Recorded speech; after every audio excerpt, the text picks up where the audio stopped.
முதல் அரசவை உறுப்பினர் ஒரு கணம் யோசித்து, என்னிடம் ஒரு திட்டம் உள்ளது. பீர்பால் தன்னால் எதுவும் செய்ய முடியும் என்று பெருமை பேசுகிறார் என்று பேரரசரிடம் கூறுவோம்.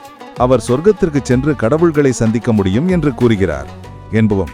பின்னர் அதை நிரூபிக்க அக்பரிடம் கட்டளையிடுமாறு கேட்போம் என்றார். இருவரும் பயங்கரமாக சிரித்தனர். இந்த முறை பீர்பால் தப்பிக்க மாட்டார். அன்று ஏவழி அரசவையில் பொறாமை கொண்ட அரசவை உறுப்பினர் எழுந்து நின்று, மாட்சிமை பொருந்தியவரே, நான் உங்களுக்கு ஒரு முக்கியமான விஷயத்தை சொல்ல வேண்டும் என்று உரத்த குரலில் கூறினார். அக்பர் ஆர்வத்துடன் பார்த்தார். பேசுங்கள். அரசவை உறுப்பினர் தலை வணங்கி, பீர்பால் தன்னால் சொர்க்கத்திற்கு சென்று கடவுள்களை சந்திக்க முடியும் என்று சொல்லிக் கொண்டிருக்கிறார் என்று உரக்கச் சொன்னார். நீதிமன்றம் ஆச்சரியத்தில் முணுமுணுத்தது. அக்பர் பீர்பாலிடம் திரும்பி, பீர்பால், இது உண்மையா?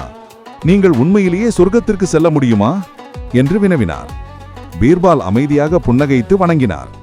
ஜஹாபனா, நீங்கள் என்னை போக சொன்னால் நான் நிச்சயமாக செய்வேன் என்றார். அக்பர் சிரித்தார்.